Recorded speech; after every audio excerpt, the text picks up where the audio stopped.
uno ya no...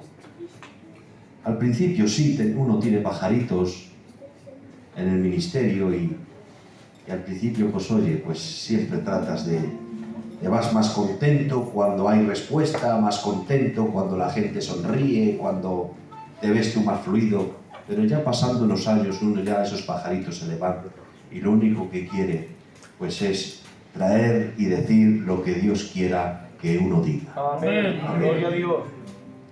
Y hay un tema de vital importante que creo que todos los creyentes lo necesitamos. Amén.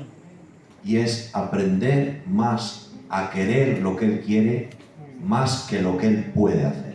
Gloria a Dios. Dios no hace todo lo que Él puede, sino todo lo que Él quiere. Amén. Y yo el otro día ministraba en la iglesia aquel episodio del leproso que ante todo antepone la voluntad del Señor diciéndole, si quieres, Amén. Amén. puedes. Sé que tú puedes, pero no sé si quieres. Así es. Y ahí ya nos da una enseñanza maravillosa que en nuestras oraciones siempre debemos de anteponer lo que Dios quiere por encima de lo que Él puede. Amén. Y la respuesta de Jesús fue magistral y no le dice, puedo, sé limpio. Le dice, quiero. Amén. Dándonos a entender que Dios se complace más en darnos lo que Él quiere que en lo que nosotros sabemos que Él puede, pero no está en su voluntad. Y la vida cristiana debe de regirse por amar, no solamente por conocer la voluntad de Dios, sino por amarla, por anhelarla, el estar en el centro de su voluntad, el amar su voluntad. Porque la voluntad de Dios es perfecta, dice la Biblia, buena, agradable y perfecta. Tu voluntad y la mía no es perfecta, está llena de imperfecciones, porque se rige por los sentimientos, porque se rige por nuestro egocentrismo, pero la voluntad de Dios no es imperfecta, no tiene tara, la voluntad de Dios es perfecta. Amén. Y si queremos y si amamos la perfección divina en nosotros, debemos de anhelar esa voluntad de Dios, buena, agradable y perfecta. Amén. Y dejar a un lado, hermanos, todas nuestras ambiciones personales, nuestros intereses personales, todos nuestros deseos efímeros y temporales que se desgastan con el tiempo y ante todo anhelar el propósito de Dios para con nosotros. Amén. Su voluntad de Dios para con nosotros. Amén. Es mejor la voluntad de Dios que la nuestra. Es mejor lo que Dios Amén. quiere que lo que tú quieres. Amén. Es mejor el propósito de Dios que tus propósitos. La voluntad de Dios no es entrar en tus propósitos, sino que la voluntad de Dios es que tú entres en los propósitos de Él. Amén. Él no se tiene que adaptar a ti, eres tú quien te tienes que adaptar a Él. Por eso, hermanos míos, hay un texto en Isaías que lo estaba leyendo ahora y es desgarrador. En Isaías 53 dice, y Jehová quiso aplastarlo y causarle dolor, dice esta versión. Y la Reina Valera dice, y Jehová quiso quebrantarlo, hablando de Cristo, de su pasión, quebrantarlo, sujetándolo a padecimiento, y esta versión dice, y Jehová quiso aplastarlo y causarle dolor, aleluya, y cuando haya puesto su vida en expiación por los demás, la voluntad de Jehová en él será prosperada. Oh, hermanos míos, aquí hay una pregunta importante: ¿quién llevó a Cristo a la cruz? Hay alguien que dice, a Cristo a la cruz lo han llevado nuestros pecados. Bueno, hermanos, el texto no dice eso. Otros podrán decir, a Cristo lo ha llevado a la cruz la autoridad romana. El texto no dice eso. A Cristo lo llevó a la cruz Pilato. Tampoco dice eso el texto. A Cristo lo ha llevado a la cruz los judíos cuando dijeron crucificarle. El texto no dice eso. Todas esas respuestas pudieron ser el medio instrumental de las manos de Dios. Lo que dice el texto es que ha sido el mismo Dios quien lo ha llevado a la cruz. Cristo estaba predestinado antes de la fundación del mundo. La voluntad de Dios era que Cristo muriese, aleluya, honorado, aleluya, sus pies y sus manos, y fue Dios quien la aplastó, fue Dios quien le causó dolor, fue Dios quien lo quebrantó, fue Dios quien le hizo beber la amargura de esa copa hasta la última gota fue Dios, hermanos. Por eso el creyente que es maduro, que ha madurado en la fe, es capaz de ver a Dios como protagonista en todos tus sufrimientos, en todos tus dolores, en todas tus enfermedades. Necesitas crecer en el conocimiento de Dios y necesitas la capacidad y necesitas la madurez para ver a Dios como protagonista en todos tus dolores. Amén. Sé que puedes, pero no sé si quieres. Aleluya. Amén. Y se necesita más fe para aceptar lo que Él quiere que lo que tú deseas que Él haga. Santo. Y se necesita mucha fe para someterte cuando la mano del Todopoderoso te aplasta y me aplasta como aplastó a su Hijo, y ver a Dios como un protagonista en medio de tu dolor. ¿Sabéis lo que dijo Job? Jehová dio y Jehová no dice Satanás quitó. Dice Jehová dio, Jehová quitó. Bendito sea su nombre. Amén. Cuando tengas la capacidad de decir bendito sea tu nombre, aun en tu amargura y en lo que no entiendes, entonces serás un cristiano maduro. Bendito sea tu nombre cuando yo pido a Dios abundancia y me la da, o cuando oro por un ser querido y se sana y me lo da, así cualquiera dice bendito sea su nombre. Pero cuando en vez de darte quita, y cuando en vez de sanarte te deja enfermo, tendrás la capacidad para decir bendito sea su nombre. Amén. Recibiremos solamente el bien y no el mal. Desnudo hemos venido a este mundo y desnudos nos iremos. El nombre de Dios sea glorificado. Gloria a Dios. El nombre de Dios sea exaltado. Y este es el evangelio que tenemos que predicar, un evangelio realista, no pesimista, pero sí realista. En entender que Dios no es un mero espectador del curso de la vida. ¿O qué te crees? ¿Que Dios está así de brazos cruzados como un mero espectador ahí a ver cómo sufren?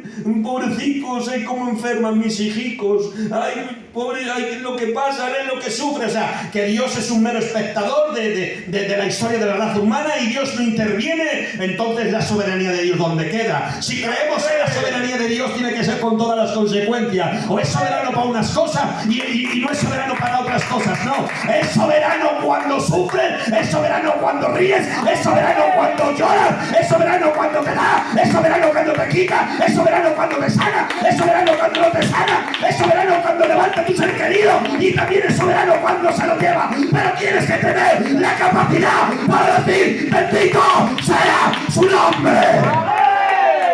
El nombre de Dios sea glorificado. El nombre de Dios sea ensalzado. Muy bien. Es mejor lo que Él quiere que lo que tú quieres. Muy bien. Gloria a Dios. Y que sea el trato de Dios que haga con nosotros lo que quiera. Y si te rompes, rómpete en sus manos. Porque poderoso es Dios para recomponerte. No te rompas fuera de sus manos que te arruinas. No te rompas fuera de sus manos que te arruinas. No hagas de tu fracaso una ruina, sino que tu fracaso sea un propósito en las manos de Dios. ¿Cómo trata Dios con las personas? Ordenando el curso de la vida, hermanos. Qué misterio más insondable es el sufrimiento de los justos. No podemos dar explicación, hermanos. Tampoco podemos decir que Dios es el autor del mal. El mal es la ausencia del bien. Dios no es el autor del mal, pero sí es el que gobierna el mal y el que lo controla, el que lo encauda, el que lo dirige. Por eso nuestro anhelo debe de ser, hermanos, entender su voluntad, conocerla, entenderla, aceptarla y amarla. Amén. Y solamente podremos lograr eso, hermanos, cuando podamos alcanzar una mente transformada. Romanos capítulo 12, verso 2 dice: para que experimentéis la buena voluntad de Dios, no os conforméis a este siglo, sino transformaos por medio de la renovación de vuestro entendimiento, para que comprobéis, para que experimentéis que la voluntad de Dios es buena, agradable y perfecta. Pero para que la voluntad de Dios te sea agradable, tienes que estar alineado, tu mente tiene que estar alineada con la mente de Dios. Si tu mente no está transformada ni madurada con la palabra de Dios, la voluntad de Dios no va a ser para ti agradable, va a ser desagradable. Va a producir en ti enojo, ira, desaliento, y vas a despreciar la disciplina del Dios Todopoderoso. Pero tengo que decirte que si creces en el conocimiento de Dios y empiezas a experimentar una mentalidad transformada. Mira, yo recuerdo de niño que mi padre insistía mucho en que acabara los estudios, pero mi mente no estaba alineada con la suya. Yo pensaba en otras cosas, yo quería irme con él al mercado. Para mí el ir al colegio me ponía malo, me enfadaba, y mi padre me obligaba y me obligaba y me obligaba. Y yo no entendía ni quería, ni entendía ni quería.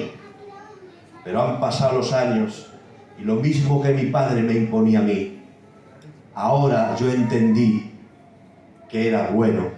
Amén. Y empecé a inculcárselo a mis hijos. Amén. Pero si te ponías malo ya, pero cuando he madurado, entendí que era lo correcto. Y de lo que antes me ponía enfermo, ahora, hijos, formación, que el mercado no da nada.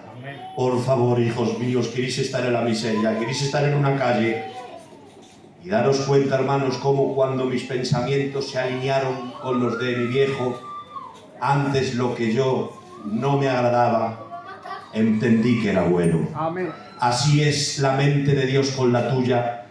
Cuando empiezas a alinear tus pensamientos con los suyos y empiezas a experimentar la transformación de tu mente, porque dicen en el original, no os conforméis a este siglo, sino dejaos transformar. Cuando empiezas a dejar de pensar como tú piensas para pensar como Él piensa, porque tus pensamientos no son como los tuyos, porque así como son los cielos más altos que mis pensamientos, así mis pensamientos no son los vuestros. Y cuando empiezas a alinear tu mente con la de Dios y ya no empiezas a pensar solamente en ti y no te veas una víctima de la vida y dejes de pensar de esa forma, haciéndote daño a ti mismo y a los que te rodean, y empieces a desalojar de ti ese espíritu de melancolía y de tristeza y dejes de aislarte en tu dolor y empieces a pensar de una forma espiritual, de una forma eterna, con realidades eternas y no temporales, y empieces a ver, a buscar las cosas de arriba y a entender que en esta vida todo es efímero y cambiante, que la felicidad no consiste en poseer cosas, sino la felicidad, la plenitud de la vida consiste en tu comunión con Dios y estar a cuentas con Dios.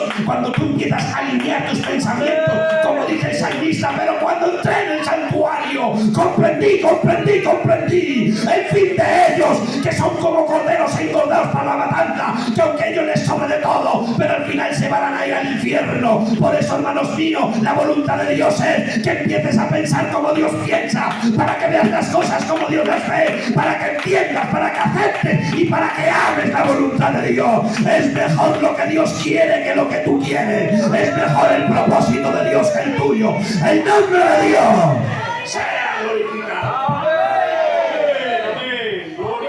Y luego que trate Dios, hermanos, cada persona es un mundo, pero siempre viendo a Dios como protagonista. No veas a Dios como un extraño en tu dolor. Todo lo que ocurre está orquestado por Dios. Amén.